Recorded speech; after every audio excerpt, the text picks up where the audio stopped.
She was standing on my porch again, clipboard in hand, sunglasses on, fake smile that could cut glass. "Sir, you're trespassing," she said, pointing at my own lawn like it was hers. I looked past her rows of brand new houses standing where last year there had been only my open fields, 96 of them. All painted the same shade of beige, all built on the land my father left me. I'd warned them months ago, but nobody listened. The HOA queen, that's what folks in town called her, Mrs. Caldwell, she said I had no right to stop their project, that my old property papers were outdated. She even taped a fake eviction notice on my door once, stamped with a seal she printed from Google. But I didn't react. I just smiled and kept mowing my lawn right up to the edge of their shiny new driveways. "You're lucky we haven't called the cops yet," she said that morning, stepping closer. Her perfume smelled like expensive soap and arrogance. "You can't stay here. This neighborhood belongs to the Willow Ridge HOA now."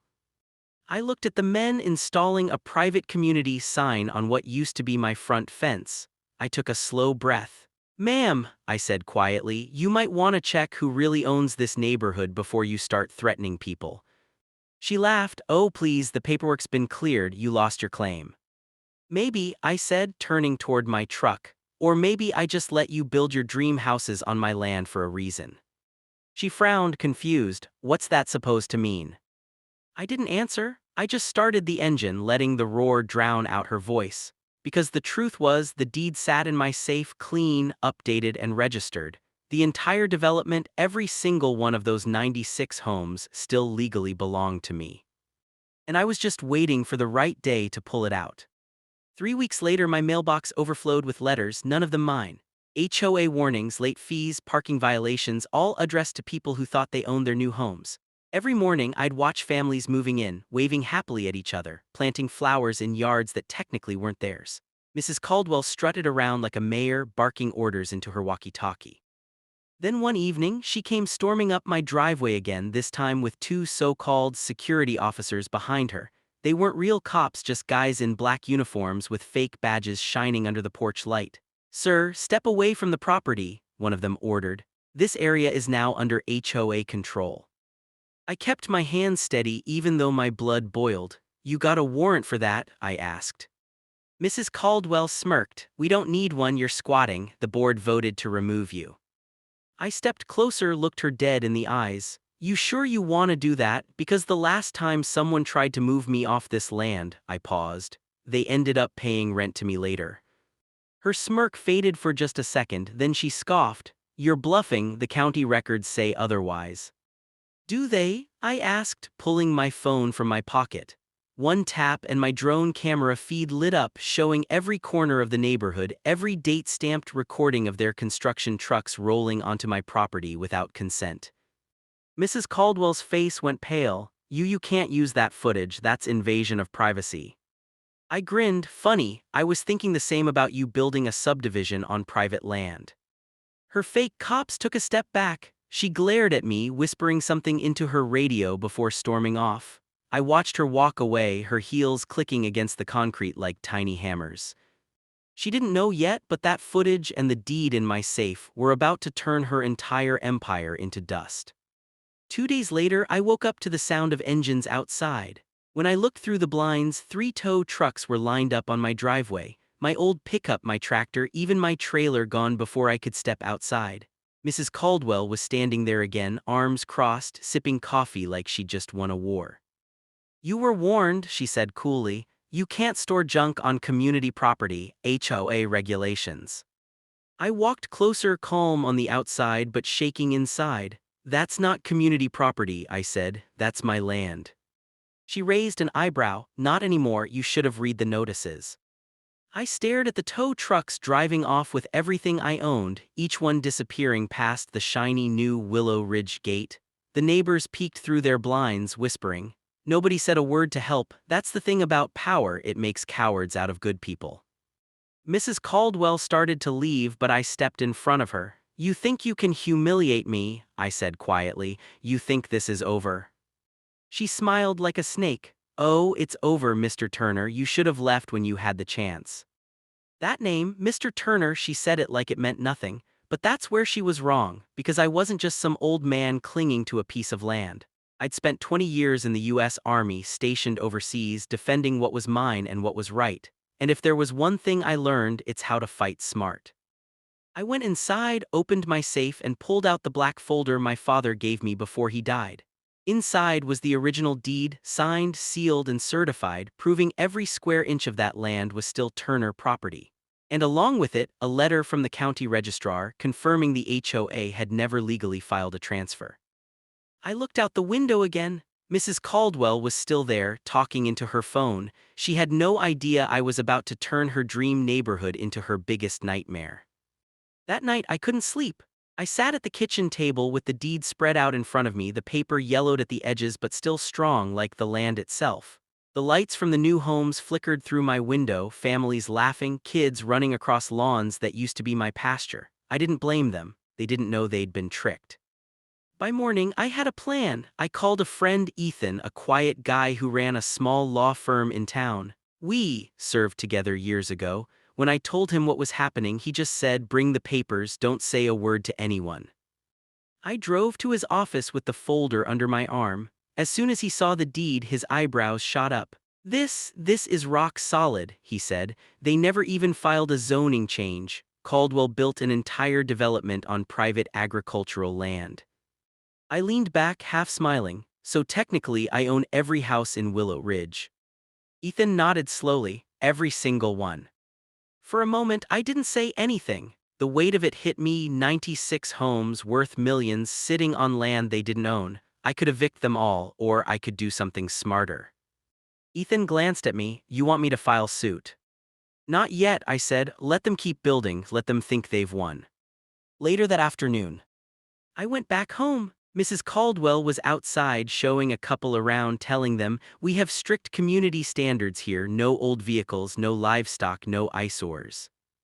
I parked my truck right in front of them. Her smile faltered. "What are you doing here? You're not allowed on HOA property." I stepped closer, close enough for her to see the edge of the deed folder in my hand. "Funny," I said softly, "because technically you're standing on my porch." She froze for just a second before forcing another fake smile. "You're delusional." Maybe, or maybe I was just patient, because I knew what she didn't. Court was already scheduled for next Friday. And when that day came, the entire neighborhood would find out who really owned Willow Ridge. Friday came faster than I expected. The courthouse parking lot was packed, HOA members, reporters, even a few of my new neighbors, clutching folders of mortgage papers and confusion written all over their faces. Mrs. Caldwell arrived in a silver SUV, stepping out like she was walking into a photo shoot. Her lawyer followed behind, suit sharp enough to cut glass. When she spotted me sitting on the courthouse steps, she smirked. "You really think this little stunt is going to work, Mr. Turner? You're wasting your time."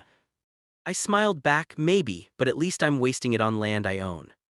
Inside, the courtroom buzzed. The judge, a woman with a tired expression and sharp eyes, called the case. Turner versus Willow Ridge Homeowners Association. Mrs. Caldwell's lawyer started first, waving around printed documents that looked official but weren't worth the ink. He talked about zoning rights and community development agreements, using big words to hide thin lies.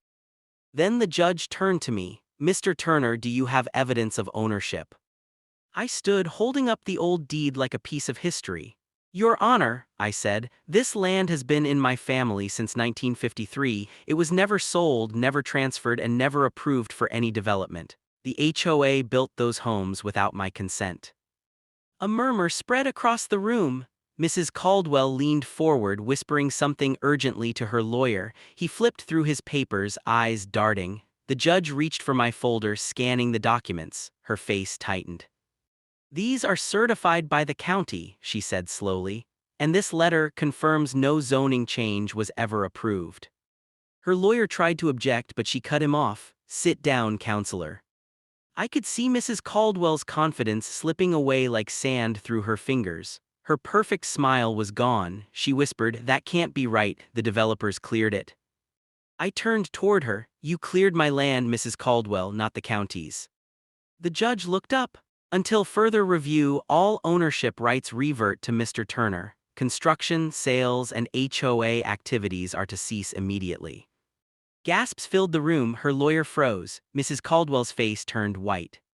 As I walked out of that courtroom, one thought ran through my mind. Justice doesn't need to be loud, it just needs to be real. The following morning, chaos swept through Willow Ridge. Trucks lined the streets, workers arguing with homeowners, and a big orange notice taped to every door. Property under legal review, do not occupy. The same families who'd smiled at Mrs. Caldwell weeks ago now surrounded her, shouting, waving contracts in her face. "This can't be happening," one man yelled. "We paid everything, what do you mean we don't own the land?"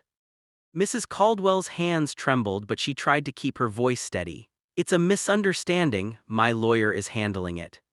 "Your lawyer lied," another woman screamed. "We saw the court order, it says Turner owns everything." I stood by my gate, arms crossed, watching it all unfold. Not with pride, just quiet satisfaction. I didn't say a word, I didn't have to. Ethan pulled up beside me, stepping out with a small grin. "You made the news," he said, showing me his phone. The headline read, "HOA Queen builds neighborhood on veterans' land and loses everything."